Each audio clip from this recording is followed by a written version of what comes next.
সামনে 2026-এর বিধানসভা নির্বাচন আর 2026-এর বিধানসভা নির্বাচনের আগে সামনের মাসেই রয়েছে 21শে জুলাই। তৃণমূল কংগ্রেসের কাছে এটা অত্যন্ত একটা আবেগের দিন।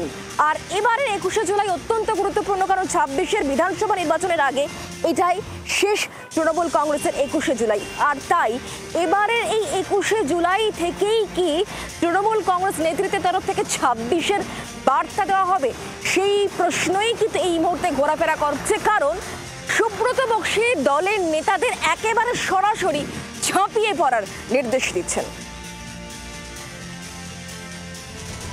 মাঝে মাসখানেক সময়, তারপরেই ধর্মতলায় তৃণমূলের মেগা 21শে জুলাই। তবে এবার একটু বাড়তি অক্সিজেন নিয়ে ঝাঁপাতে চাইছে তৃণমূল নেতৃত্ব, কারণ 26-এর বিধানসভা ভোটের আগে এটাই তৃণমূলের শেষ 21শে জুলাই। মেগা আয়োজনের প্রস্তুতি কি হবে তা ঠিক করতেই শনিবারের বারবেলায় বৈঠকে বসেছিল তৃণমূল রাজ্য নেতৃত্ব। ডাকা হয়েছিল দলের সব জেলা সভাপতি ও চেয়ারম্যানদের। এবার বিজেপির বাংলা দখলের হুঙ্কার আর কেন্দ্রীয় সরকারের বঞ্চনার বিরুদ্ধে লড়াই হবে, বৈঠক শেষে জানিয়েছেন সুদীপ বন্দ্যোপাধ্যায়। এবারটার 21শে জুলাই গুরুত্ব নিঃসন্দেহে অনেক বেশি। তার কারণ 2026-এ আমাদের পশ্চিম বাংলার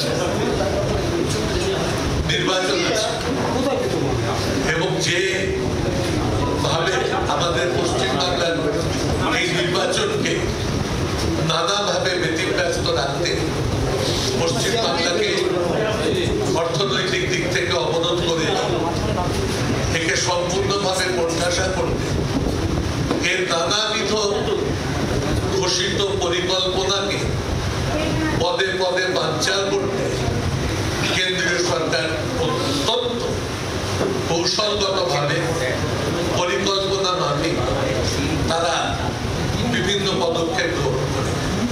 উদ্দেশ্য প্রণোদিতভাবে লোকসভার অধিবেশন ডাকা হয়েছে 21শে জুলাই। প্রতিবাদে কেউ সেই অধিবেশন অংশ নেবেন না বলে জানিয়েছেন সুদীপ বন্দ্যোপাধ্যায়।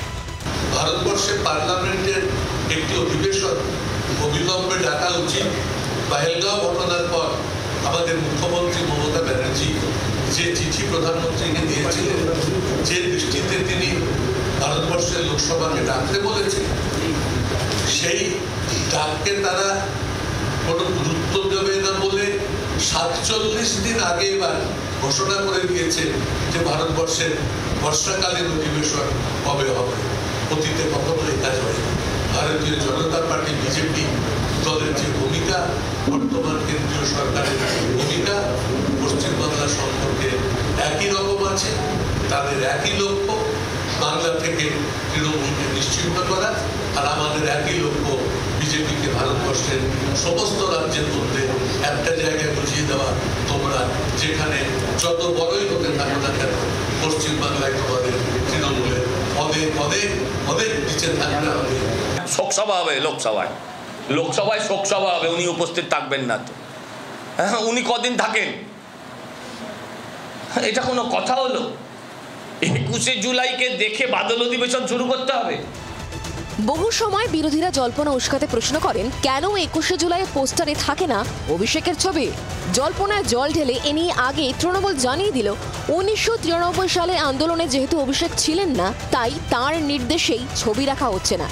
এ নিয়ে কটাক্ষ করতে ছাড়েনি বিজেপি।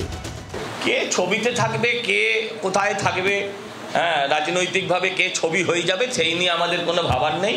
এই সব ছবি 26-এ মুছে যাবে, এটা আপনি নিশ্চিন্ত থাকুন। শ্রেয়সী গঙ্গোপাধ্যায় ও প্রবীর চক্রবর্তীর রিপোর্ট, জি 24 ঘন্টা। বাংলার আওয়াজ, বাঙালির আবেগ, জি 24 ঘন্টা।